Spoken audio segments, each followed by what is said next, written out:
우리는 이 땅에서 예수를 믿고 있기 때문에 갈등할 수밖에 없는 입장에 있습니다. 그러니까 은혜를 받고 그러면 이제 세상이 이제 좀 덜 무서워졌다가 은혜가 떨어지면 또 세상에 겁이 났다가, 그래서 이 은혜를 계속해서 공급하는 교회가 이 땅에서 예수 믿는 사람들한테는 꼭 필요한 것 같습니다. 성도들이 스스로가 은혜를 그렇게 속에서 뿜어져 내지 못하기 때문에 은혜를 끼칠 수 있는 교회, 나한테 은혜를 공급하는 교회, 이런 공동체, 또 이런 예배가 참 필요한 우리들인 줄 믿습니다. 그러면 세상이 빡셀 수 있지만 세상보다 더 큰 은혜를 입어서 이 세상 감당하면 되니까, 그렇게 이렇게 은혜를 받을 수 있고 공급받을 수 있는 교회를 우리가 끼고 있는 사람들은 두려워하지 않을 수 있는 이유가 바로 거기에 있다고 저는 봅니다. 믿습니까? 그래서 우리 믿음의 선배들을 보면은 골리앗 앞에서도 큰 소리를 쳤고, 풀무불 앞에서도 큰 소리를 쳤고, 또 사자굴 앞에서도 큰 소리를 치는 이런 모습이었잖아요. 늘 말씀드리지만 이것이 다윗의 용기, 다니엘의 담대함 이런 겁니까? 아니죠. 그 사람들이 타고난 성향이 아니고 바로 후천적으로 하나님을 믿어, 예수를 믿어 하나님 때문에 생긴 믿음. 아멘, 아멘. 우리 또 뒤에 또 다루는 내용이겠지만 암을 이길 수 있는 비책이 뭔지 아세요, 여러분? 암을 이길 수 있는 비책이 뭐냐면 암을 이길 만큼의 믿음이 내게 있으면 돼요. 믿음이 있으면 돼요. 믿음이. 네. 홍해를 가를 수 있는 믿음이 있으면 홍해를 가르고, 그렇죠? 광야의 길을, 무시막지한 길을 횡단할 수 있는 믿음이 있으면 이 길을 우리가 돌파해서 지나갈 수 있고, 요단강을 가를 수 있는 믿음이 있으면 가를 수 있고, 여리고를 제압할 수 있는 믿음이 있으면 여리고도 넘어가는 것이라. 결국은 믿음의 유무고, 또 그 유무 중에서도 진위, 이 믿음이 진짜인지 가짜인지 하는, 있다고 다 진짜가 아니니까 처음에는 유무, 그리고 진위, 처음에는 있어야 되겠고, 이때 세상과 타협하지 않는 진짜배기 참된 믿음을 소유하고 있는 우리면 어떤 문제도 돌파할 수 있습니다. 인간이기 때문에 애초에 문제 앞에서의 반응은 두려움일 수 있지만, 그러나 우리는 결단할 수 있습니다. 믿을 수 있는 근거가 있기 때문에. 아멘입니까? 그렇죠. 반응은 생리적으로 나타나는 건데 어떡하겠어요? 어떤 천없는 사람도 문제 앞에 서면 다 첫 번째 반응은 다 두려움이에요. 이거는 이제 생리적으로 우리가 본능적으로 일어나는 감정입니다. 그러니까 감정은 반응이에요. 그러나 이 반응하는 감정이 계속 번지고 진도를 빼서 우리를 삼키지 못하도록 이걸 중간에 딱 제어하는 힘이 외부로부터 작용하죠. 그게 뭡니까? 외부에서 우리 속에 들어오는 바로 하나님의 말씀, 그 말씀을 믿는 믿음, 주님을 신뢰하는 뜨거운 신앙. 할렐루야. 그러니까 자연스러운 것을 제압하는 초자연적인 슈퍼내추럴 파워, 이게 하늘로부터 임하는 것입니다. 이 세상 전체는 다 자연스럽죠? 자연스럽게 죄짓고, 자연스럽게 죄책감에 눌리고, 자연스럽게 이 죄인들끼리 싸우고, 그렇게 싸우다 보니 자연스럽게 결과가 안 좋고, 이 모든 게 자연스럽게, 또 그걸 보고 자란 아이들이 또 대물림하고, 이게 계속 이 모든 게 자연스러워요. 그런데 바로 어떠한 한 찰나의 하나님의 초자연적인 은혜의 손길이 자연스럽게 지옥행으로 굴러가는 인생을 제압하고 막아내어서 하나님을 믿도록 만들어내시고, 그러니까 초자연적인 힘이 중간에 역사를 하고 내 인생에 개입을 하시니까 내 인생의 그 모든 쓴뿌리가 그쳐지고 회복이 일어나고 사주팔자 운명이 뒤집어진다, 이 말입니다. 예. 우리가 믿는 믿음이라는 게 이겁니다. 오늘 제가 좀 여러분과 나누고 싶은 말씀은 바로 이것입니다. 오늘 본문은 요단과 여리고 사이에 있는 이른바 여호수아 5장에 있는 이스라엘 백성들에게 하나님께서 찾아오셔서 주신 말씀입니다. 특별히 요단과 여리고 사이에 있습니다. 요단이라는 게 뭘 의미합니까? 요단은 하나님의 은혜로, 전적인 은혜로, 100%의 은혜로 자기들이 물 푼 적 없고, 자기들이 나무로 뭐 두들기 만차가지고 뭐 다리를 만든 적 없고, 다리 둥둥 걷고, 어린 아이들 등에 업고, 이래가 자기 힘으로 손으로 손잡아주면서 이렇게 요단강을 걷는 게 아니고 하나님의 강권적이고 전적인 은혜로 강이 멈춰버렸어요. 강이 흐르는 것은 자연스러운 겁니다. 맞지요? 예. 강이 흐르는 거, 시냇물이 위에서부터 아래로 흐르고 물이 위에서부터 아래로, 너무 쉬운 얘기하니까 자부나. 물이 위로부터 아래로 흐르는 거 자연스럽다 이 말이에요. 그렇죠? 강은 지갈 길 가는 거예요. 그런데 하나님께서 갑자기 개입하셔서 한쪽 손으로 이 강을 딱 막잖아요. 뚝방을 쌓은 것도 아닌데 손으로, 안 보이는 손으로 딱 막으니까 위에서 흘러내려오는 강이 계속 쌓이죠. 이게 계속 쌓이죠. 그래서 이렇게 위로 쭉 올라섭니다. 물이 저 뒤에 있는 물이 소리 지릅니다. 안 가고 뭐 하노? 하는데 뭐가 막고 있는 거야. 그래서 계속 위로 쌓이는 거예요. 물이 계속 쌓이고, 그리고 한쪽 손으로 하나님께서 이스라엘 백성들을 딱 잡아서 마른 땅을, 강을 마른 땅으로 순식간에 딱 만들어 놓고 강을 길처럼 딱 건너가도록 한쪽 손으로는 이끌어 가시는 겁니다. 이게 하나님의 양손의 법칙입니다. 한쪽 손으로는 우리를 악한 것들을 막아주시고, 한쪽 손으로는 우리를 인도하여서 이끌어내시는, 하나님이 보이지 않는 양손이 우리를 지키시고 보호해서 정말 말 그대로 초자연적인 기적의 역사로 요단강을 걸어서 건너가잖아요. 이들이 바로 그 유명한 광야 2세대 사람들입니다. 1세대 사람들은 다 요단강을 건너지 못하고 다 사막에서 죽었고, 그런데 그들은 어떤 간증이 있었어요? 1세대는 홍해 바다를 건너는, 그러니까 바다 건너는 게 대단하나 강 건너는 게 대단하나? 제가 볼 땐 둘 다 대단한 것 같아요. 바다도 하나님이 갈라고 강도 갈라고. 우리는 뭐 아침에 밥 먹을 때 그 미역국 하나도 못 가르는데, 이렇게 뭐 천지 가름만 가를 줄 알았지 뭐 갈라지는 게 없어. 전부 다 이런 은혜를 경험했죠. 그러니까 2세대는 자기들이 본 적 없, 사막에서 태어났기 때문에, 광야에서 태어났기 때문에 엄마 아버지로부터 전설로 들었어. 홍해를 갈랐다는 얘기를. 그러니까 그렇게 가르면 뭐하노? 다 믿음이 없어가지고 가나안 땅에 못 들어갔지. 그 특권은 2세대들한테만 주어졌어요. 그러나 2세대가 특권은 받았지만 이걸 감당할 수 있는 능력은 없어요.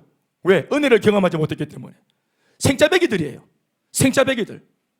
거의 초신자와 똑같아.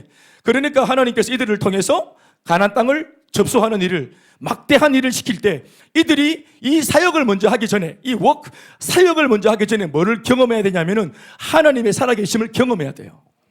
쉽게 말하면 그들 속에도 홍해 바다를 건너서 충격을 받았던 1세대처럼 그 강력한 믿음이 체험되어져야 돼요. 물어봅시다. 암을 이길 비책은 암을 이길 만한 믿음이 있는 것이라 했는데, 가나안 7족속을 물리치고 가나안 땅을 장악할 수 있고 정복할 수 있는 힘은, 비결은 어디에 있습니까? 가나안 땅을 정복할 수 있을 만큼의 믿음이다. 그 분량의 믿음이 차면 다 감당할 수 있습니다. 그러니까 이 믿음이 하늘에서 떨어집니까? 땅에서 솟습니까? 아니죠. 하나님을 경험해야 되는 것입니다. 그래서 하나님이 멀쩡하게 있는 홍해 바다를, 요단강을 그냥 이렇게 막 건너가는 게 아니고, 굳이 여러분 요단강물 보셨는지 모르겠지만 저는 TV를 봤어요. TV를 보니까 이게 또랑물이에요. 뭐 이게 강이다 이렇게 안 했지만 강이라고 말하기 민망할 정도로.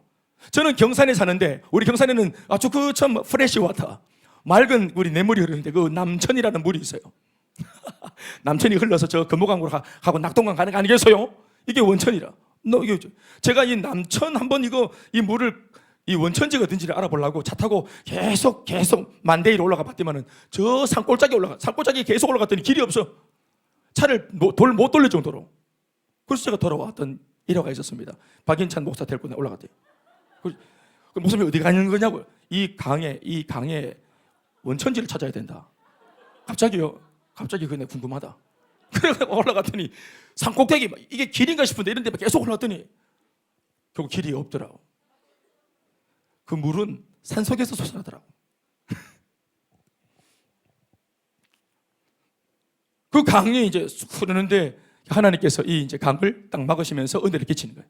요단강이 그렇게 뭐 되게 거리가 있는 강은 아니지만 하나님께서 일부러 이렇게 기적적인 방법으로 그들을 건너게 하신 까닭은 뭡니까? 은혜를 먼저 경험시키려고 하는 거예요. 홍해까지는 아니라도, 그들이 요단강을 믿음으로 딱 건너면서, 은혜로 건너면서 뭘 떠올렸겠어요? 강을 이렇게 마른 땅으로 건너게 하신 하나님은 우리가 그토록 풍문으로 들었던 우리 조상의 하나님, 홍해를 갈랐다 하는 바로 그 하나님이 이분이시구나. 아멘, 아멘. 그래서 풍문으로만 들었고 소문으로만 듣고 그냥 글자로 활자로만 읽어서 알고 있던 성경의 하나님을 자기의 삶에서 오늘 직접 만나는 날이, 그게 요단강을 건너는 사건으로 만났던 하나님이십니다. 오늘 그리고 나서 이 강을 건너고 난 뒤 이제 막 숨을 몰아쉬면서 이게 어떻게 된 건가? 진짜 하나님 살아계시네. 하나님은 기적의 하나님이시네. 진짜 목사님이 입으로 그렇게 말씀하셨던, 가르쳤던, 양육과 훈련해서 만하고 딸도록 들었던 그 하나님이 진짜 내 가정에, 내 삶에, 그 개인적인 나의 삶에 진짜 역사를 하고 계시네. 그러니까 이게 탁 부딪혀 올 때 이게 충격적이죠. 아멘, 아멘. 그래서 사실 또 우리 가르친 입장에서도 성도들이 가르쳤는데 어느 한순간 못 믿다가 안 믿다가 자기 삶의 현장에서 어떤 사건을 통해 하나님 은혜로 역전하는 것을 경험하고 난 뒤에 전화가 막 불나게 와서, 목사님요, 하나님 정말로 살아계십니다. 그 내가 죽었다 하더나. 하나님은 네가 죽었다 해서 죽은 게 안 계신 게 아니고 네가 인정하든 인정하지 않든 살아계셨다 해서 뭐 어저께나 살아계시네요. 그래, 살아계시네. 서로 이제 난 또 동의한다. 그래, 어쩐 일이고. 들어보이긴 해. 막 자기는 막 흥분해가지고 막 얘기하는데 들어보이. 예, 내가 홍해를 가르는 얘기를 가르쳐 줬는데, 지는 요단강을 건너고 체험해 놓으니까 이게 막 흥분해갖고 살아계신다고. 어째 그러노? 요단강을 건넜다고. 내가 가르쳤잖아. 홍해를 갈랐다고. 내가 더 큰 거 가르쳤잖아. 근데 그거는 그 하나 목사님 말이고요. 그래, 결국은 우리가 직접 경험해야 되는 기라. 우리가 경험해야 돼.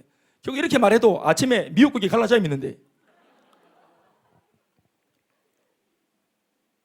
왜 은혜를 주셨어요? 뒤에 감당해야 될 많은 문제들이 기다리고 있기 때문에 그렇습니다.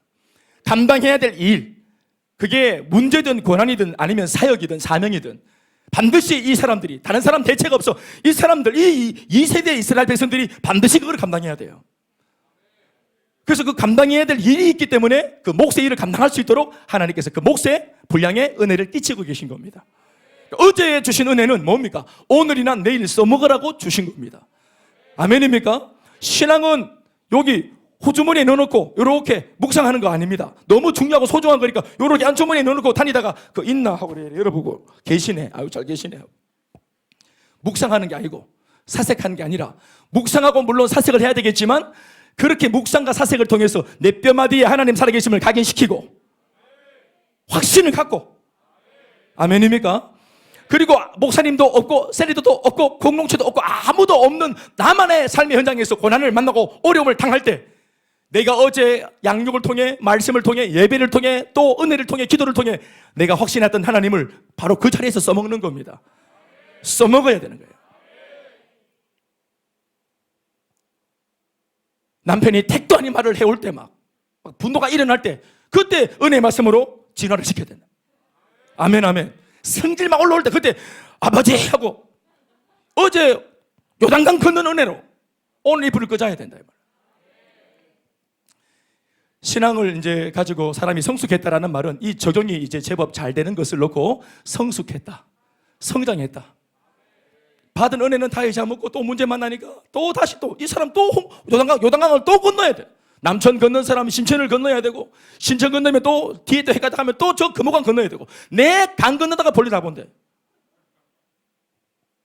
은혜 주신 주님의 목적이 아닙니다. 써먹는 겁니다. 내 감정을 다스리는 겁니다. 본능적이고 자연스러운 홍해, 요단강을, 그 자연스러운 요단강을 초자연적인 역사로 잡으신 하나님을 떠올리시면서 자연스럽게 일어나는 분노를 초자연적인 하나님의 말씀의 능력으로 제압을 하는 것이라. 내성을 딱 제압을 해야 되는 거예요. 일어나는 욕망과 정력을 하나님의 말씀의 은혜로 제압을 하는 것이라. 그래서 사고 안 치도록 만들고. 그래서 그들은 이 은혜를, 천하없는 은혜를 받고 지금 5장 앞에, 그러나 5장 앞에서 그들이 곧장 가야 될 여호수아 6장에서는 뭘가 기다리고 있냐면은 바로 견고한 철옹성 여리고성이 버티고 있어요. 그래서 은혜 받은 것, 그 은혜도 사실이죠. 하나의 사건이고 실제로 있었던 일이니까 은혜 받은 것도 진짜입니다. 하나님의 살아계심을 인정하고 있어요. 네, 맞아요. 하나님의 살아계심을 인정해요. 경험했어요. 부인하지 않아요. 그러나 내 눈앞에 내가 돌파해서 지나가야 할 여리고성도 현실 문제도 사실입니다. 그러니까 이게 어제 받은 은혜로 이걸 돌파할 수 있으면 참 좋은데, 이게 또다시 내 눈앞에 있는 이 문제가 새삼스럽게 우리들한테 다시 한 번도 은혜 받은 적이 없는 사람인 것처럼 또 우리는 갈등과 고민을 합니다. 우리 오늘 모두가 오늘 이 본문 여호수아서 5장에 다 서 있어야 합니다. 아니, 거기에 서 있습니다. 실제로 우리 다 은혜와 현실 사이에 서 있지 않습니까? 신앙과 문제 사이에 우리 있지 않습니까? 요단과 여리고 사이에 우리는 언제나 있지 않습니까?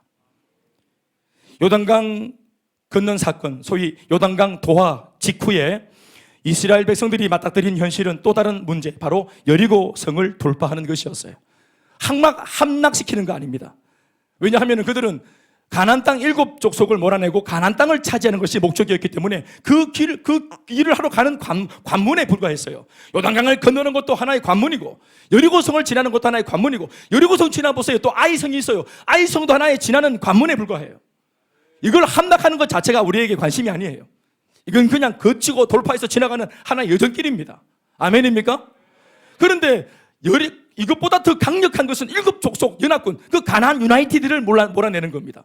이렇게 강력한 7족속을 몰아내야 될 엄청난 미션을 받고 있는 이들이 요단강을 못 건넌다면, 그들이 이런 미션이 있는 그들이 여리고성 하나, 관문에 불과한 여리고성 하나를 돌파하지 못한다면, 아이성 하나 못 돌파한다면 어떻게 7족속을 몰아내는 큰 일을 하겠습니까? 그러나 그럼에도 내가 애초에 하려고 하는 그 원대한 비전도 받았고 꿈도 사실이고 사명도 진짜고 세계 비전, 2000년만 세계 비전, 영혼을 살리고 일꾼을 세우고 너무 큰 비전을 받았지만, 오늘 우리 집에서 내 아내가 용서가 안 되고 내 마누라 용서가 안 되고 내 남편이 용서가 안 되고 내 애가 꼴 보기 싫고, 이 문제가 어떨까? 이 작은 문제를 못 넘어서면서 어떻게 큰 일을 하겠노? 이게 사실 우리의 문제입니다. 그래서 우리가 이렇게 큰 비전을 받았어도 쉽게 감정 때문에 자빠지고 말 한마디 잘못해서 성질머리 못 다스려가지고 자빠질 때 내가 뭐 하겠노? 이런 막 자책감이 막 오면서 여리고 하나 못 돌파는 내가 뭐 7족속을 내보내겠노? 이게 무너지는 이 마음이. 근데 그게 현실입니다.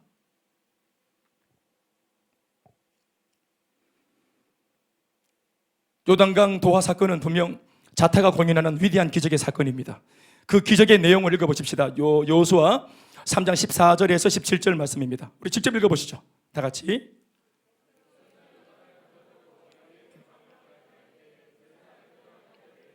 백성 앞에서 나아가니라.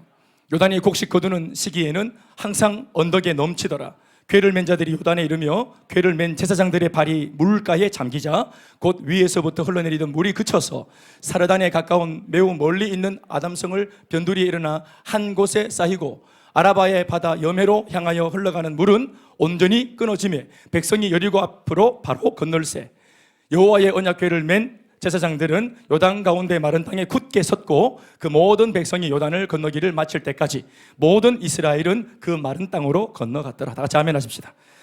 정말 굉장한 아주 장엄한 그런 장면이었을 겁니다. 250만 명. 물론 뭐 이제 2세대니까 훨씬 더 줄어들었겠죠. 그러나 수십만 명 혹은 100만 명에 육박하는 이 많은 사람들이 먼지를 막 일으키면서 그 막 강물을 막 건너는, 한 번씩 여러분 저 내셔널 지오그래픽 이런 거 보시면 아시겠지만 그 누대가 저기를 따라서 그 푸른 풀을 뜯기 위해서 피업이 2개 있으니까 발음이 잘 안 되네. 푸른 풀을 뜯기 위해서 한 번씩 그 강을 건널 때 보면 그 악어가 막 밑에서 막 입을 쫙 벌리면서 막 얼룩말도 건너가고 막 누대도 건너가고 이걸 막 먹으려고 막, 거기 보면 장관입니다. 아주 막 누대가 파발 하면서 막 건너가는데 정말 장관이에요. 본 것처럼 말하죠. 제사장이 가운데 딱 서 있고 하나님 말씀의 언약궤를 들고 그 사이에 하나님의 백성들이 막 건너가는 거죠. 얼마나 굉장한 장면이었겠나요. 그러나 이런 기적을 경험하고 난 직후에 여리고라고 하는 또 다른 현실 문제를 직면하고 있는 오늘의 이스라엘 백성들에게는 어제의 요단강을 건넌 정도의 기적은 또 다시 기억도 안 나는 겁니다. 다시 이게 또 우리한테 영향을 못 줘요. 어제는 어제고 오늘은 또 오늘이라는 것입니다. 이것이 바로 여리고성이 가지고 있는 힘입니다. 부정적인 힘, 받은 은혜를 꺾어버리는 부정적인 힘.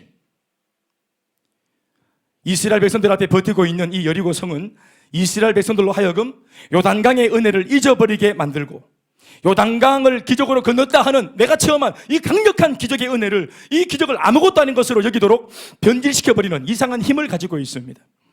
이것이 바로 이스라엘 백성들의 딜레마입니다.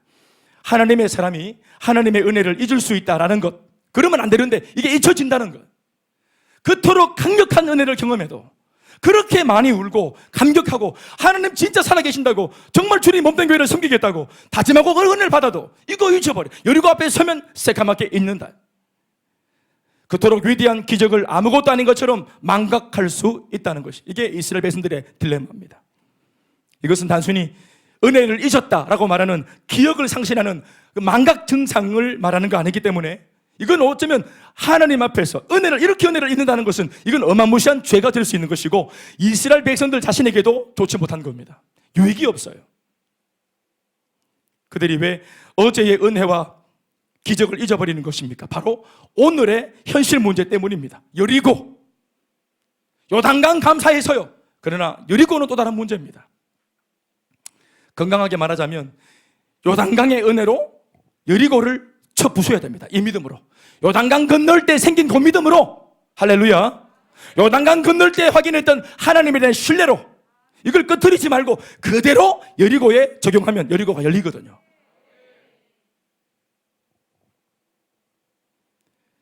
문제가 현실적으로 너무 크고 그 위험, 여리고 성, 우리 아무도 본 적 없지만 딱 보는 순간 끝났다. 딱 보는 순간 이거 어떻게 건너노, 이걸 어떻게 통과하노? 여러분, 여리고성을 지키는 군대는 해병대입니다. 우리는 군사훈련도 못 받아봤어요. 광야에서 태어났기 때문에 뽀시랍게 자랐어. 제일 잘하는 거는 불평원망. 이거 막 입으로 막 이거 부정적인 말하면서 카페에서 한 4시간 더 들을 수 있어요.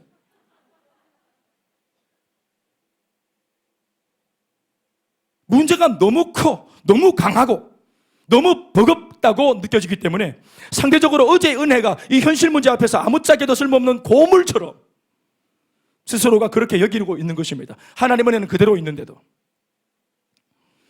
요단강을 돌파하신 하나님이라도 여리고성만큼은 절대로 돌파할 수 없다라고 본인들이 이것을 그렇게 불신을 가지려고 애를 씁니다. 안 믿으려고 해요. 하나님의 무지함에, 무능함에 대해서 본인들이 스스로 예단합니다.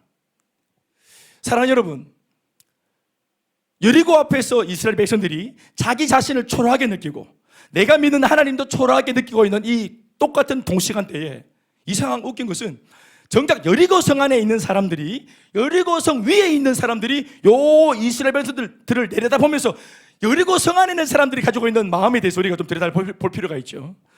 성경은 그런 것도 다 적어놨어요. 우리가 싸워야 되겠는데 이 적이 나를 어떻게 보고 있는지 알면 참 좋잖아요. 나는 되게 겁이 나는데 저놈도 나를 겁을 낼까? 그런데 상대방은 싹 웃고 있으니까 그게 아주 너무 비참하죠.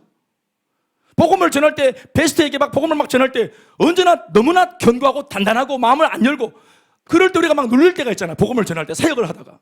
근데 실제로 이런 복음을 막 전할 때 복음을 듣고 있는 불신자의 마음의 상태는 어떨까? 이런 것들도 우리가 좀 알고 싶잖아요. 성 안에 있는 마음. 지금도 제가 목사로서 복음을 전하고 말씀을 전할 때 이 말씀을 듣는 여러분들의, 설교 듣는 마음가짐, 그 성 너머에 있는 여러분들의 마음은 뭘까? 빨리 끝나라, 빨리 끝나라. 오늘 명절이다. 뭘까 저게? 나는 막 두려운데 반응도 없고 마스크 쓰고 있으니까 저는 뭐 하는 건지 모르겠고 어떤 분은 마스크를 눈까지 올려가지고 자고 있고 이렇게. 참 이게 마스크인지 눈수크인지.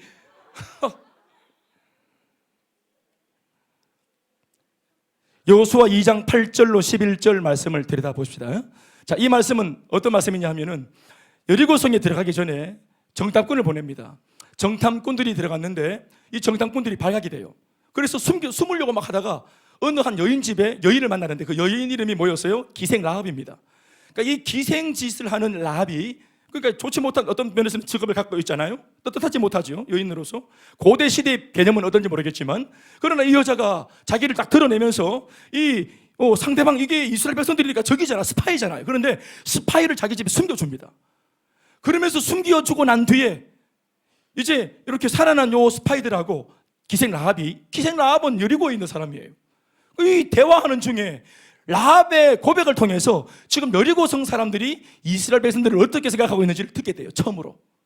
이거 한번 읽어봅시다. 시작. 또 그들이 눕기 전에 라합이 지붕에 올라가서 그들에게 이르되 말하되 여호와께서 이 땅을 너희에게 주신 줄을 내가 아노라. 라합이 예? 여호와께서 이 땅은 우리 땅 여리고성과 함께 이 가나안 땅을, 이 땅을 너희의 이스라엘한테 하나님이 주실 줄을 내가 아노라. 여러분, 이거 믿음이에요, 안 믿으면 아닌 거예요? 이 사람 불신자의 신자이 뭐예요 이거? 이거 믿고 있잖아요. 여호와가 우리를 너희한테 다 갖다 맡긴다는 거, 우리는 죽었다, 끝났다는 거, 우리는 끝났다는 거를 나는 믿는다, 이렇게 말하고 있어요. 대단하죠. 그래서 기생 라합이 그 마태복음 1장 예수님 족보에 들어가는 겁니다. 이 여자가. 이게 2세 다윗의 조상입니다. 이 여자가. 시작. 우리가 너희를 심히 두려워하고 이 땅 주민들이 다 너희 앞에서 간담이 녹나니. 간담, 간과 쓸개. 쓸개감이 녹아붙어. 애간장이 녹아붙어. 예? 할렐루야. 예. 빚쟁이가 온다. 간담이 녹아버려. 나는 모레가 계약인 줄 알았는데 내일이 계약이래. 밀린 일기 써야 되는데 간담이 녹았더라. 열심히 공부했는데 내일 이 과목 아니래. 간담이 녹았더라. 배치고사 치러 갔는데 이 학교 아니래. 간담이 녹았더라. 여기 근수마가선 교회 맞죠? 아이고 간담이 녹았더라. 읽어보세요. 또 이는 왜냐하면 너희가 애굽에서 나올 때 여호와께서 너희 앞에서 홍해물을 마르게 하신 일과 너희가 요단 저쪽에 있는 아모리 사람의 두 왕 시혼과 옥에게 행한 일, 곧 그들을 전멸시킨 일을 우리가 들었습니다. 여러분, 이런 옛날 앞선 세대가 했던 경험했던 일이에요. 홍해바다 지금 광야 2세대도 못 봤어요. 자기도 풍문으로 들어 살고 있어요. 이스라엘 백성들도 이거 잘 아리까리해. 어떤 놈은 믿고 어떤 놈은 안 믿어요. 그런데 이방인 기생 라합이 이걸 풍문으로 똑같이 들었는데 이방인이 이걸 믿고 있어요. 홍해바다 갈란 거 그거 믿는다는 거예요. 애굽을 물리친 하나님을 믿는다는 거예요. 광야를 오는데 7일에서 한 15일 하면 오는데 사실상 이스라엘 백성들은 하나님께 징계를 받았어. 훈련 차원에서 15일짜리밖에 안 되는 그 여정길을 40년 돌았는데 또 그렇게 도는 바람에 광야에 있는 많은 이방인들을 만났는데 그래서 개고생했는데 물론 이기긴 했지만 한 전쟁 정말 시급을 했는데 이 여리고성 사람들은 어떻게 보고 있냐면은 와 15일 만에 올 수 있는 이 광야를 자들이 일부러 40년간 돌면서 우리 친구들 광야에 있는 우리 친구들 있잖아 싹 다 전멸시켰다. 다 지어맞고 막 기대기 때리고 그래가 막 다 도장 깨게 해갖고 막 다 박살내갖고 일부러 극한다고 늦게 안 왔나. 우와 그리고 이제 우리 차례다 이렇게 하고 있는 거예요. 그 사람들이 막 벌벌 막 강력한 게 온다. 뭔가 저기서 막 뭔지 막 사실은 거지들인데 막 아침에 일어나면 만나 먹고 막 눈곱 막 낀 채로 막 따라가고 막 또 불평 막 하고 자기들이 막 납니다 이렇게 하고. 근데 멀리서 보니까 이게 막 몸부림치는 게 이게 막 무술같이 보여. 치권같이 보이고 막 태국권처럼 보이고 그러니까 막 이게 뭐 우리는 우리가 무능하다 생각하는데 불신자들은 와 정말 막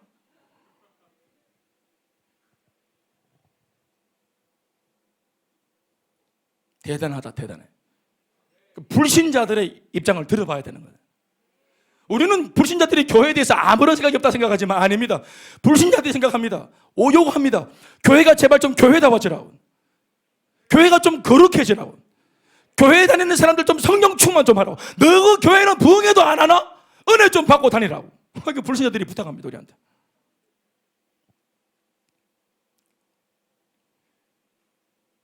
실제로 이스라엘을 바라보는 당시 여론의 객관적인 시선은 정말 대단한 애들이 왔다. 우리 다 죽었다. 간담이 녹았다. 마음이 막 녹아내렸다. 모두가 다 이렇게 평을 했습니다. 여러분 말할 것도 없이 사실 그렇습니다. 요단강을 건널 때 바로 앞에 여리고가 있었기 때문에 여리고는 저 안반 지면에서 안반 높이가 20m 또 그 위로 성 높이가 20m 도합 40m 위에서 내려다 봤으니까 지금 여기 오는 애들 막 여기 막 강 건너는 거 다 봤어요? 다 봤다고. 오늘 뉴스예요.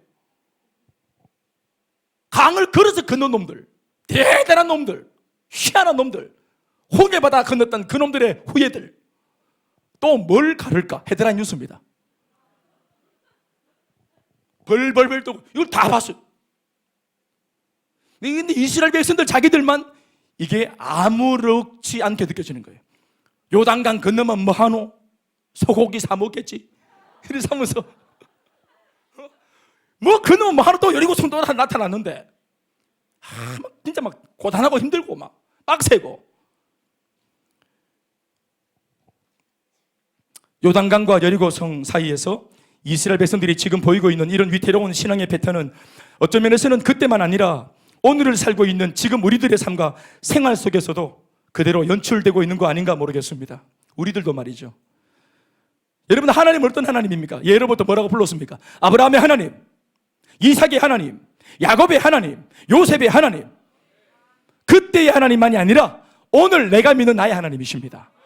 홍해바다의 하나님, 광야를 믿음으로 다 돌파하게 만들어주신 하나님, 요단강을 건너게 하신 하나님, 여리고를 잡아내신 하나님, 아이성을 잡아내신 하나님, 가나안 애굽 도속을 물리치신 하나님, 오늘 나의 하나님이십니다. 그래서 히브리서 13장 8절 말씀에 예수 그리스도는 어제나 오늘이나 영원토록 동일하시라. 베드로의 예수님 내 예수님이에요. 바울이 만났던 담메색에서 만났던 그 예수님 지금 나의 예수님이십니다. 그분은 동일하신 분이십니다. 우리도 그때 그들처럼 그렇게 믿을 수 있다면 그 하나님의 전적인 은혜를 우리가 써먹을 수 있을 것입니다.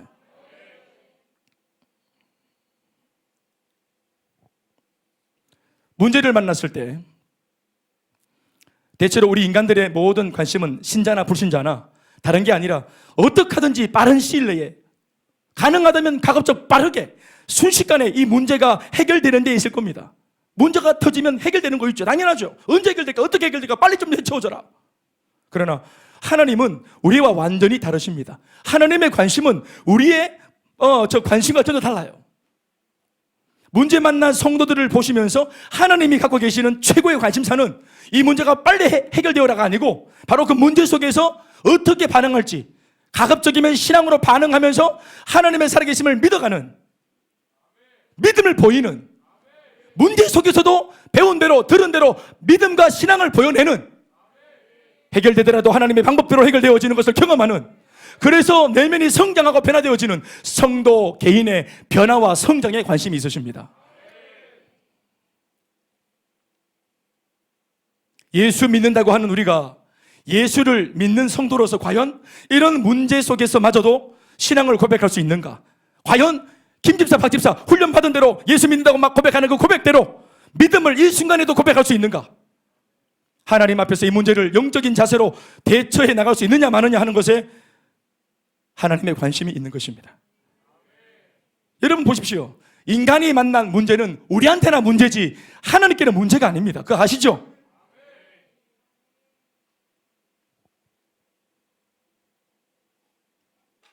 지난주 언급했던 우리 집 자라가 운명을 달리해야 했습니다.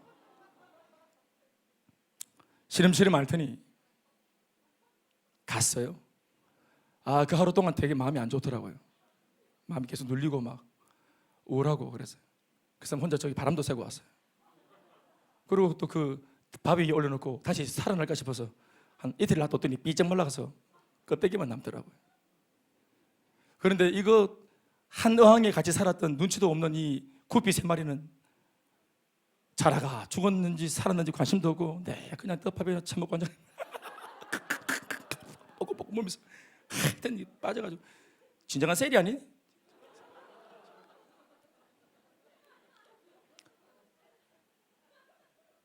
한 이틀 먹이 안 주고 3일째 먹여주면 미치듯이 막 먹어요. 안 줄까 싶어가지고 아이고 참. 걱정하지 마라. 창고 안에 이만큼 갖다 놨다 이만큼. 구피한테나 하루 한 끼 해치우는 것이 문제지 구피 키우는 주인이 내한테는 구피 밥 주는 건 문제가 아닙니다. 그 주권은 내한테 달렸대. 구피한테나 문제지. 오늘 떡밥 주나 안 주나? 떡밥 감당할 수 있나? 떡밥 한 트럭 갖다 부어줄까? 감당할 수 있어? 한 번 더 주고 본대. 우리한테나 문제지 하나님께는 문제가 아닙니다. 그래서 하나님은 우리가 이황지사 문제를 만났을 때 이 문제를 거두어가고 회복하는 것은 하나님께 문제가 아니기 때문에 이황지사 문제를 만났다면 내가 사랑하는 내 아들이, 내 딸이, 내 백성이 이 문제 속에서 과연 어떻게 나를 사랑하고 그럼에도 나를 신뢰할 수 있는가? 그거를 좀 보자 하는 것이 하나님의 관심이에요. 그러니까 그게 확인이 되어지면 문제를 거두어내는 것은 하나님께는 유도 아닙니다. 내가 힘써서 애써서 내 모략과 내 술수로 감당하려고 애썼던 그 노력보다, 그 시간보다, 그렇게 보낸 세월보다 하나님의 방법대로 하나님 은혜를 주셔서 거두어지면 훨씬 더 정확하고 빠르게 완벽하게 해결될 수 있어요. 신앙이 좋은 거 가장 빨라요. 영혼이 잘됨 같이 범사가 잘 되는 거, 그렇게 범사가 잘 되는 게 가장 빨라요. 영혼이 잘 되면서 강건한 복을 받는 게 제일 빨라요. 비타민 오메가3, 비타민 D 다 중요하지만 강건의 복을 하나님이 주셔야죠.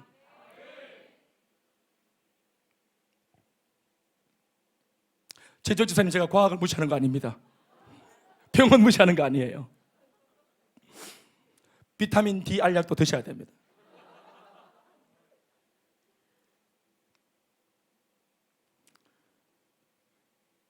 우리 알고 있는 마가복음 9장 말씀 보시면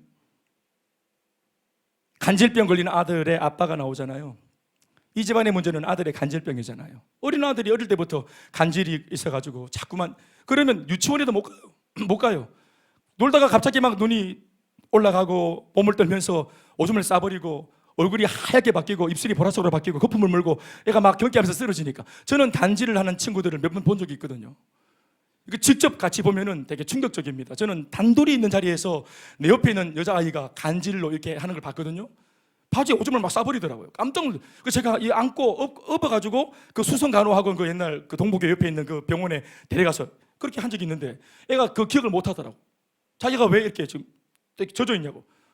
저기 오다가 내가 네 안고 오다가 넘어져서 물에 내가 넘어졌다고, 오빠가 넘어졌다고. 혹시 제가 오줌 한 거 이거 부끄러워할까봐 다크나가 고등부아가 내가 들고 오다 넘어져서 물 뒤집어 썼다고. 되게 겁납니다. 바로 옆에 있는데 갑자기 눈을 뒤로 나를 딱 째려보더니, 나도 뭘 카노 하지 마라 했는데 갑자기 주보 작업하다가 눈을 뒤로, 나를 보던 눈이 갑자기 위로 쑥 올라갔더니, 이게 쑥 올라갔더니 눈이 흰자가 탁 들어오는 거예요. 그래, 장난하지 마라. 장난을 누가 눈동자까지 뒤집으면서 장난을 합니까? 뒤집어서 그러더니 몸을 막 들더니 막 몸에 힘주고 막 이러더니 갑자기 그렇게 된 거예요. 깜짝 놀랐어요. 또 그때 우리가 또 고등부 3학년, 2학년 한참 순수할 때니까 이걸 빨리 안아줘야 되는데 자매니까 안아주지도 못하고, 그리고 어떡하려 하다가 애가 막 장을제 머리 밖으로 쓰러져. 이게 좀 무서운 상황이기도 하고 또 웃긴 상황이기도 했어요. 순간적으로는. 그러더니 이 소변을 볼 때 제가 이게 장난이 아닌 걸 알았어요. 지금 깜짝 놀랐어요. 여러분, 이런 아이를 두는 아버지 생각해 보세요. 정말 피가 거꾸로 쏟을 겁니다. 쏠릴 겁니다. 진짜로. 사회생활 못합니다. 그런데 이게 또 귀신 때문이래. 그러니까 아이가 이러니까 아버지가 얼마나 힘들겠노. 이 집안에 문제가 있다면 아이, 그러니까 아버지가 이 아이만 괜찮으면 다 집이 괜찮은데 우리 애 때문에 모든 게 안 좋아. 그래서 예수님께 데려왔죠. 그런데 이렇게 중요하고 자기 때는 신박해서 내 아들 그리고 아들을 데려왔는데 예수님이 하셨던 말씀은 뭡니까? 예? 예수님이 먼저 다루었던 내용은 뭐예요? 이 아들의 문제였습니까? 아니에요. 아버지의 믿음이었어요. 아버지가 먼저 말을 해버렸죠. 당신이 뭐라도 할 수 있거든 한번 해보이소. 택도 없을 겁니다. 내 해봤는데 이때까지. 고집병이에요 이거. 뭐 데려오긴 해봤지만 뭐라도 한번 해보이소. 이렇게 나오거든 아버지가. 그러니까 예수님이 딱 정색을 하면서 할 수 있거든이 무슨 말이냐. 믿는 자에게는 능치 못할 일이 없느니라. 모든 만사는 믿음으로 되는데, 물론 내 능력으로 하지만 네가 믿을 때 내 능력이 발동될 것이다. 믿느냐? 그랬더니 아버지가 어떻게 말합니까? 주여 내가 믿나이다. 믿음 없는 것을 고쳐달라고. 내가 믿음이 없어요. 내 믿음을 없는 것을 고쳐주세요. 아들 고쳐주세요 해서 내 믿음 없는 거 고쳐달라고. 이 고백이 달라져 버리잖아요. 그래서 믿음이 생기고 난 뒤에야, 뒤에 말씀 보시면은 아들의 이 귀신을 쫓아내서 병을 낫게 하는 것은 순식간에 일어납니다. 떠나갈 치어다 하니까 사라져 버렸어요. 보십시오. 뭐가 더 오래 걸렸습니까? 믿음 없는 아버지에게 믿음을 심는 것이 더 오래 걸렸어요. 인격적으로 접근해야 되니까. 믿음이 있을지어다 하고 생긴 게 아니에요. 질병과 문제를 떠나가라 하고 떠나가는 것이지만, 없는 믿음 생기는 것은 있어라 하고 생기는 거 아니에요. 본인이 예수님의 말씀, 예수님이 보여주신 행적, 이런 것들을 통해서 이분이 구원자구나, 이분이 메시아구나 하고 나의 주님으로 믿어야, 내가 믿어야 돼요. 사람이 마음으로 믿고 입술로 시인해서 그게 구원에 이른다 했어요. 내 마음으로 믿어야 되고 내 입으로 시인해야 돼요. 이 작업이 어떤 면에서는 이 사람을 고치는 것보다, 여리고를 잡아뜨리는 것보다, 요단강을 건너게 하는 것보다 더 어려워. 믿음 생기게 하는 것이. 그래서 믿음 생기게 하는 것은 과정이 필요한 거예요.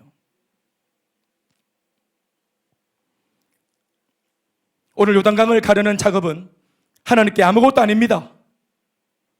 그러나 이 요단강이 말라 그 요단강을 걸어서 건너는 사건을 통해 하나님이 간절하게 기대한 것은 뭐냐? 바로 이 기적의 체험을 통해 이스라엘 백성들의 믿음이 이전보다 더 투철해지는 것에 있었습니다.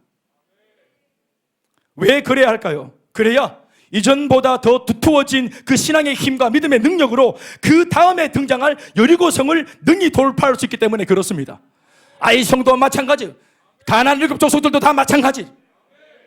더 큰 이 미션을 감당하려면 차곡차곡 이기는 습관, 믿음대로 살고 하나님 방법대로 승리한 습관들을 자꾸만 믿음의 근육을 강화시켜야 된다. 그래서 응답을 안부터 낳는 것이 아니라 기도해서 감기가 낫고, 기도했더니 코피가 멈추고, 기도했더니 복통이 사라지고, 이렇게 작은 것부터 응답을 받아나가면서 암도 잡는 겁니다. 더 큰 문제도 잡는 것입니다. 이기는 습관, 신앙의 근육 말입니다. 평생 살면서 얼마나 안 된다, 못한다 할 수 없다, 부정적인 생각에 우리가 많이 눌려 있었어요. 익숙해졌잖아요. 안 됐던 삶, 못 됐던 삶, 어그러졌던 거, 이 모든 패배주의가 팽배한 이 모든 우리 속에 덕지덕지 붙어있는 뇌세포가 기억하는 세포 하나하나에 각인되어 있는 이 모든 잘못된 불신의 기억들을 다 뒤집어야 합니다. 작은 것부터. 버스가 안 오는데 기도했더니 버스가 정확하게 딱 온다, 이런 것부터. 우리 옛날 그래서 양육할 때 숙제 내줬어요. 치우기도 내줬더니 일주일 안에 치우기도 하고 오라 그랬더니, 응답받고 오라 그랬더니 애가 아프대. 엄마 배가 아파 그랬더니 엄마가 숙제해야 된다. 니 누워봐라. 약 달라고. 약 달라고. 약을 줄게. 이렇게 있어봐. 엄마 숙제부터 좀 하고. 엄마 숙제가 뭔데? 기도하고 병 나는 거야.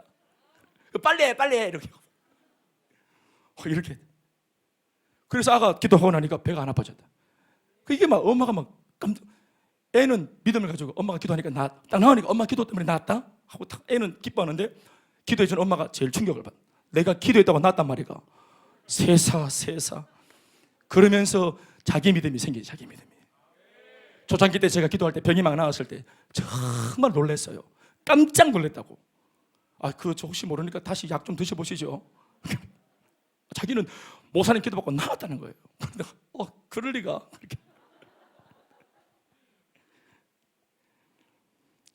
이런 기도 응답을 통해서, 할렐루야. 네. 저 많은 분들하고 대화를 해봤는데, 우리 저 성ገብ지사님 한 번씩 나한테 얘기할 때 목사님처럼 살아도 됩니다, 옆에서 보이긴 해. 자기는 철저하게 살았는데, 계획해서 목사님처럼 이렇게 믿음 하나 가지고 약간 인간적으로 볼 때는 허술해 보이는데 이래 살아도 되고 막 더 행복해 보이고 이렇게 해가지고 자기도 그렇게 살아보기로 마음을 먹었다 하더라고.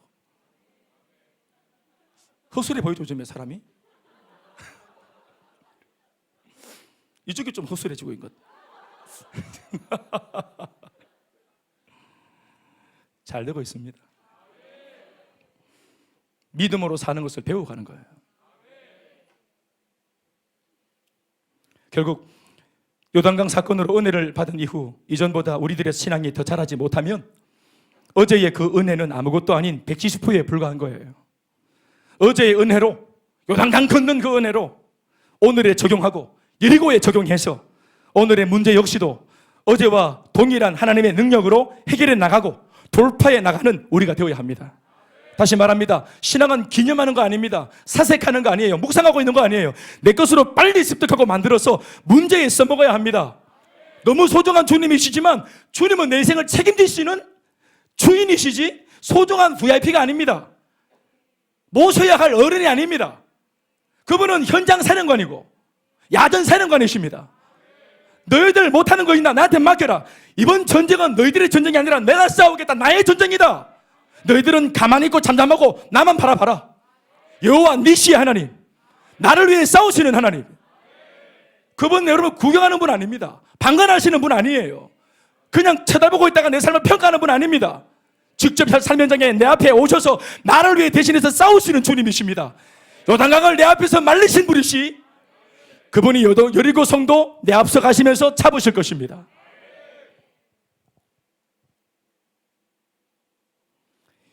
요단강 사건을 목격한 이방인들은 이미 이스라엘 백성들을 겁내고 그들이 하나님을 두려워하고 있는데, 오히려 요단강 사건을 목격한 이방인들만도 못한 이스라엘 백성들만 이제까지 자신들이 경험해오고 있는 이 은혜가 얼마나 크고 얼마나 위대한지 이걸 제대로 모르고 있으니까 이게 참 답답한 노릇이죠. 하나님께서 왜 우리들에게 자꾸만 상황을 만들어 놓고 그 속에다가 우리들을 집어넣는 것일까요? 홍해라고 하는 사건, 상황들, 광야라는 상황들, 수많은 이방인 민족들을 만났던 상황들, 전쟁에서 해야 되는 상황들, 그리고 요단강 어제 그 사건, 그 상황들, 또 오늘의 여리고 상황들, 또 내일의 아이성 상황들, 왜 이런 수많은 상황들을 계속 우리 앞에 계속 둘까요? 왜 애초에 말씀하신 대로 젖과 꿀이 흐르는 가나안 땅 그 한복판에 왜 곧장 데려다 놓지 않고 자꾸 절차를 밟게 하시는 걸까요? 그들의 꿈에도 소원은 홍해를 건너던 그 날로 시작해서 지금껏 무엇이었습니까? 바로 적과 꿀이 흐르는 가나안 땅에 들어가는 거, 그거 아니었습니까? 그런데 왜 그 적과 꿀이 흐르는 가나안 땅을 바로 정복하지 않고 왜 끊임없이 이렇게 많은 관문들을 거쳐야만 되는 것일까요? 그것은 바로 이 많은 관문들을 통해 하나님의 살아계심을 계속 믿어가는 신앙이 자꾸만 생겨가야 될 필요가 있는 그들에게 믿음과 신앙이 자라도록, 그래서 심장부에 들어갈 때 내가 키워놓은 신앙의 근육의 카드를 딱 끄집어냈을 때 이게 1급 도석을 몰아낼 만한 카드가 될 수 있도록 내가 성장하는 과정에 필요한 상황이에요. 어떤 분들이 남편의 회복과 자기 회복을 위해서, 아내의 얘기니까 항상 아내는 또 자기 입장에서 말하겠죠. 우리 부부의 문제는 남편이라고. 남편 좀 어떻게 해달라고. 목사님 용하다면서요. 남편 좀 어떻게 해주있어. 그러면 본인 생각에는 목사님이 벌떡 일어나서 갑시다 하고 이제 남편 만날 줄 알았어요. 근데 제가 항상 했던 것은 뭐냐면은, 네, 부인 되신 분 이번 돌아오는 그 양육반에 들어오십시오. 예?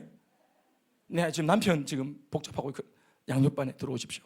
그 들어왔어. 그 막 숙제 막 시키니까 목사님 한 달 또 찾아와서, 목사님 내 분명히 남편 문제 때문에 왔는데 문제는 남편인데 왜 자꾸 나를 숙제로 괴롭히냐고, 왜 나한테 이러시냐고. 근데 내가 자차 알게 됩니다. 그리고 또 이게 뭡니까? 부인의 변화와 성장이 자기가 문제라고 말하는 그 남편한테로 가는 길입니다. 부부의 변화에 그래도 앞서서 목사와 만나갖고 대화를 먼저 할 수 있다는 것은 이 사람이 가정회복의 관문일 가능성이 높아요. 남편보다. 남편은 불신자라, 예를 들어서 저랑 거리가 멀어요. 교회는 거리가 더 멀어. 그래도 교회를 나가고 있는 부인인 당신을 통해서 하나님이 역사하실 가능성이 훨씬 높은 거예요. 그러려면 당신의 변화, 당신이 믿는 하나님의 살아계심을 당신 남편한테 보여내야 되는 것이에요. 당신은 남편은 불신자이기 때문에 평가를 뭐 이렇게 신령하게 하겠어요? 기준이? 내 아내가 기도하니까 성령이 임하고 권능이 임하는 걸 보이기에 진짜 하나님 살아계신가 보다. 불신자가 이렇게 말하는 거 봐서요? 천없는 은혜를 받았어도 결국은 남편이 뭘로 평가합니까? 예쁜 말투? 아침에 끓여주는 된장찌개? 미소? 쏙쏙 말고 미소, 배려, 이런 거. 그리고 심지어 남편이 좀 고약한 남편들은 테스트도 해봐요. 하나님도 아닌데 야심한 새벽 2시에 막 친구들 막 데려와, 갑자기 막 데려와서 라면 끓여내라 하고, 그때 막 할렐루야 진라면 너구리 이러면서 뭘 원하시나요? 이러면서 그걸 체크를 한단 말이야. 야, 이건 분명히 옛날 같으면 한마디 나와야 되는데 벌써 깔치 뜯어야 되는데 라면을 끓여달라고 하면 냄비가 날아와야 되는데 라면을 끓여달라고 했더니 라면이 나와. 파 송송 계란 송송 해갖고 나와. 우와, 그래 마음이 열려. 불신자 남편은 라면으로 하나님의 살아계심을 증명합니다. 진짜입니다.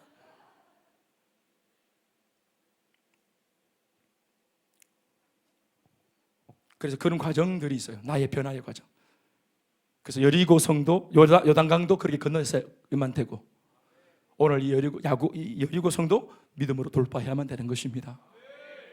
세계 비전, 2000년 세계 비전, 셀리더의 사명, 너무 거창하죠. 그러나 여러분, 이 모든 것을 감당할 수 있는 그 사람으로, 그런 사명자로 만들어지는 과정이 반드시 우리에게 필요합니다. 요셉을 한번 떠올려 보십시다. 말씀을 좀 이제 정리하면서, 하나님께서 그에게 꿈을 주시지 않았습니까? 11곡식단과 11별이 자기에게 절하는 꿈이죠. 한마디로 말하면 얘가 그 당대 팔레스타인의 최고의 지도자가 된다는 꿈입니다. 이걸 어릴 때 꿨어요. 그런데 그 꿈을 철이 없어가지고 이걸 형들한테 막 말하고 자랑을 했죠. 나 이런 꿈을 꿨다 하면서. 그 누가 칭찬하는 형이 있겠어요? 그래서 형들이 놀렸잖아요. 꿈꾸는 놈이 온다 하고. 꿈꾸는 놈, 꿈꾸는 자. 요셉이 오면은 꿈꾸는 자가 왔다 하고 이제 말하다가도 탁 멈추고. 친형인데도 요 막 잘난 척하는 요 동생을 돌렸다 이 말입니다. 심지어는 아이디어를 내가지고 골탕을 먹이려고 웅덩이에 막 빠뜨리고, 그리고 더 막 자극을 주기 위해서 지나가던 노예 상인한테 동생을 팔아버리고, 진짜로 돈을 주고 사과pus어. 그러면 안 되는데 깜짝 놀랐지. 그리고 노예 상인은 정말로 애굽에다가 팔아버렸어요. 애도 막 반반하게 괜찮고 하니까. 팔려가지고 그 애굽에 있는 보디발이라고 하는 군대 장관의 집에 자기 부인의 몸종으로 끝까지 팔려갑니다. 애가 반반하고 이러니까. 그리고 또 거기서 열심히 하니까. 하나님의 사람이 불신 세계에서 열심히 하는 거 여러분 마귀가 기뻐할까요? 안 기뻐합니다. 그리고 아가 착하고 반듯하고 틀림없고 너무너무 또 막 이렇게 또 여리여리하게 또 막 영의 사람이고 이러니까 꿈의 사람. 그러니까 보디발의 아내 또 미세스 보디발 씨가 또 막 그냥 공기 흔들고 흔들어대갖고 데이트 좀 팔고 사람만 돌고 오자고 아니 되옵니다. 이래가지고 막 뭐가 아니대 하면서 막 그래가 막 란제 입고 흔들어대다가 그래 막 나는 그렇게 할 수 없어요 하면서 도망가는데 옷을 찢어보지. 찢어. 그날 옷 찢고 안 도망갔으면 온 사제가 다 찢겼을 거예요. 이 여자 엄청난 여자거든. 그 바람에 이 여자가 또 거짓말하지. 이 요셉이 날 덮쳤다고. 그래서 이 남편이 그럴 리 없겠지만 내 마누라가 막 이러니까 감옥에 보내잖아요. 하필 또 왕실에 있는 고위 공직자들 이런 요즘 우리 공수처 이런 말도 있죠. 그때도 공수처가 있었던 모양이죠. 거기에서 연루된 사람들은 다 보디발 집에 있는 개인 감옥에 들어갔어요. 은밀하게. 거기에 자기 종을 집어넣는데 거기서 누굴 만납니까? 거기서 한 2년 있다가 거기 왕의 옆에서 술 관원장, 떡 굽는 떡 관원장 이 두 사람이 서로 막 완력 다툼을 하는데 이 완력 다툼에서 서로 사건이 생겨가지고 둘 다 왕이 귀찮으니까 감옥에 집어넣는데 이 두 사람을 거기서 만나잖아요. 그리고 그들의 이 상황들 꿈을 해몽해 주다가 이게 인연이 돼가지고 나중에 임금 왕도 애굽 왕도 꿈을 꿨는데 해몽을 못하니까 이 관원장들이 요셉을 떠올려서 요셉을 얘기해 주니까 요셉이 그 바람에 애굽 왕을 만나는 바람에 그 꿈을 해결해 주고 인정받아서 애굽의 총리가 되지 않습니까? 요셉의 인생 그래프는 위에서 밑으로 내려가는 모습이었던 것처럼 보이지만 실제로는 아래에서 위로 올라가는 중이었습니다. 그 많은 입으로 다 열갈 수도 없는 수많은 이 아이한테 일어나지 말았어야 하는 또 자기가 스스로 잘못해서 만난 고난도 아닌 이상한 고난, 애매한 고난, 억울하게 당한 고난들, 수많은 억울한 거짓말로 인해서 당한 고난들, 이 고난들이 왜 왔는가? 불평과 원망으로 얘기할 수 있는데 아니었어요. 자기가 꿈을 꾼 대로 팔레스타인 최고의 리더십의 자리에 올라가는 그 길목에 이 모든 여정들이 필요했던 것입니다. 이 모든 과정들, 이 모든 억울한 사건들은 요셉이 위에서부터 아래로 떨어지는 과정이 아니라 아래에서 위로 올라가는 과정이었던 것입니다. 우리의 눈에 볼 때만 요셉은 지금 추락 중이다. 사람의 눈에 볼 때만 요셉 하나님 꿈꾸더니 그 꿈값 못하고 좋다 꼴 좋다 하는데 아니요. 꿈을 주신 하나님께서 상황과 세상이 아무리 그의 상황을 왜곡하고 비틀어도 하나님이 작정하셔서 요셉을 그 집에 올리시잖아요. 누가 요셉을 맡겠습니까? 하나님이 당대에 쓰겠다고 하나님이 택하시고 건져내시는 요셉을 누가 맡겠어요? 권모와 술수, 반칙, 반목, 어떤 세상 사람들의 그런 권모와 술수, 반칙 이런 어떤 업무가 있다 할지라도 어떤 것도 하나님의 사람을 꺾지 못하는 거예요. 말씀 뵙겠습니다. 결국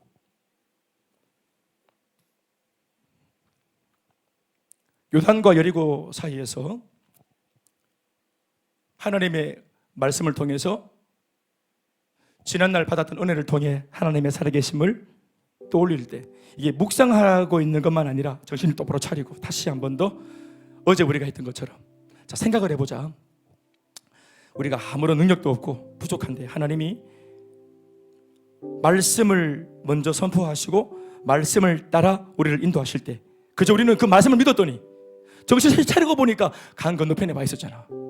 이렇게 은혜를 입었잖아. 그렇지. 이걸 잘 기억하자. 그리고 우리가 전에 했던 대로 똑같이 기억하고 이번에도 하나님을 믿는 믿음의 방식대로 우리 감정 또 막 나대는 이런 막 생각들 이런 거 다 내어버리고 불안하긴 하지만 믿음을 쫓아서 하나님이 지시하시는 말씀을 따라 그대로 순종해서 우리 한번 승리해보자.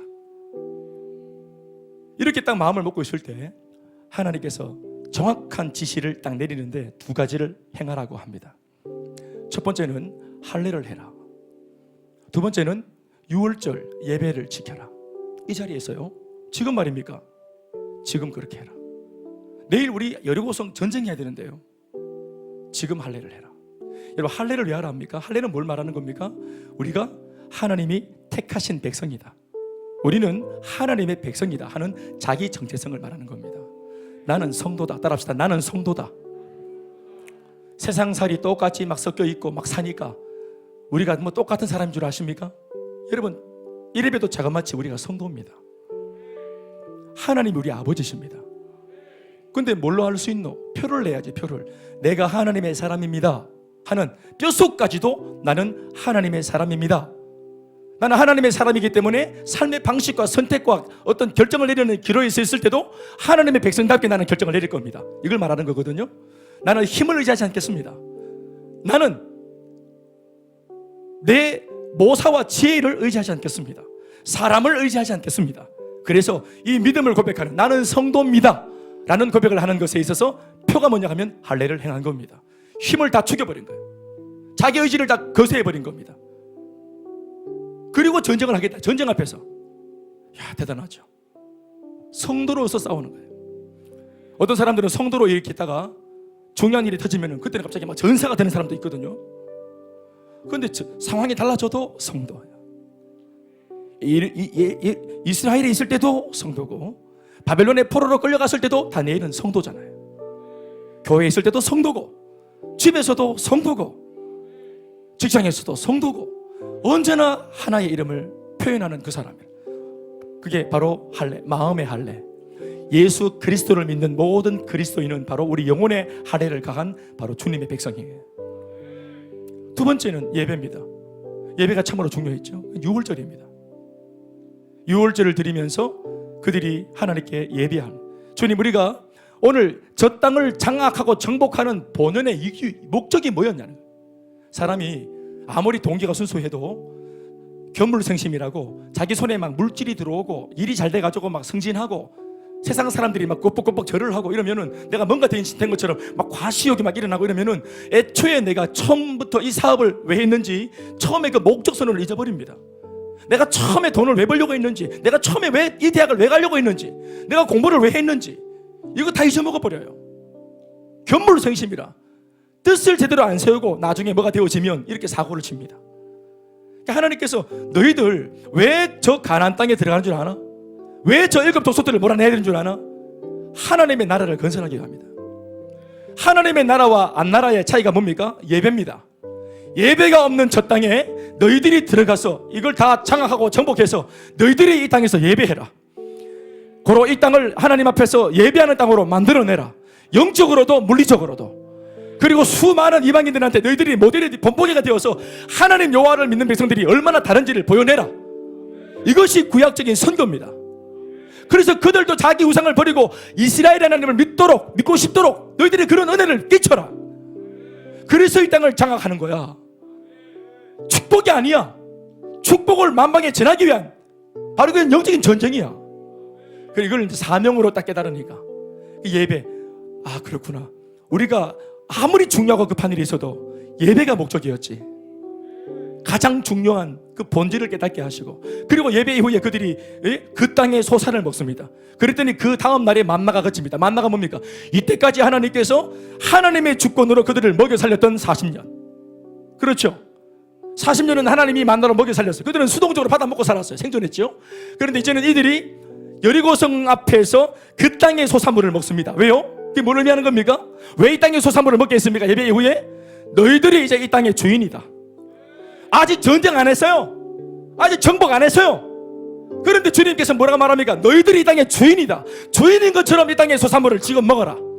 그리고 만나면 그치겠다. 이제는 신앙생활은 수동적으로 피동적으로 하는 것이 아니라 너희들이 하나님께 기도하고 이제 적극적인 신앙으로 너희들이 신앙의 주체가 되어서 달려가라. 너희들이 역사의 주역이다. 너희들이 이 땅의 주역이다. 이제는까지는 받아먹고 살았던 수혜자지만 너희들이 영적으로 이 땅의 사람들을 먹여 살려라. 생산자가 되고 공급자가 되고 기여자가 되어서 이제는 너희들을 통해 만방이 다 구원받도록 해라. 그래서 만나를 그치고 그 땅의 소산물을 그 예배 이후에 먹게 하셨다 이 말. 여러분, 이미 그것은 여리고 전쟁 전에 있었던 사건입니다. 완전히 끝난 겁니다.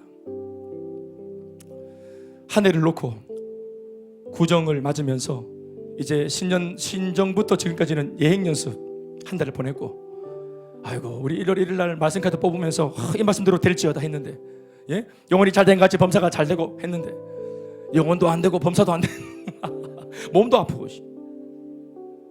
그동안 코로나는 더 창궐해져 가지고 대구만 해도 막 800명을 찍고 더 가까이 이렇게 대선도 뭔가 구정물 대선 같이 느껴지고 지도자도 잘 안 보이고 이 나라 앞으로의 이 수년 동안의 삶들을 이걸 책임지고 끌어갈 수 있는 리더십이 이게 눈이 안 보이니까 이런 것도 참 불안하고 예전처럼 교회 나와서 마음껏 기도할 수도 없고 신앙적으로도 목마르고 사면이 꽉 막힌 사면초가 있는 우리 모두의 입장입니다. 이 오늘 구정 앞에 있는 우리들의 모습이 아무것도 전망할 게 없습니다. 그래서 저는 오늘 이 말씀을 들고 섰습니다. 전망할 것이 여기에 있다고. 여호와 하나님을 바라보십시오. 하나님이 우리 위해 싸우실 것입니다. 기억하십시오. 지난날 내게 행하신 하나님의 역사, 홍해를 가르게 하셨고 광야를 통과하게 하셨고 그래도 주님께서 요단강을 건너게 하셨다. 이거 다 주님이 하셨습니다. 그리고 그 주님이 오늘도 우리와 함께 하시면서 이 일을 행하실 것입니다. 요단과 여리고 사이에 서 계신 여러분, 믿음으로 승리하십시다. 박수 하시겠습니다.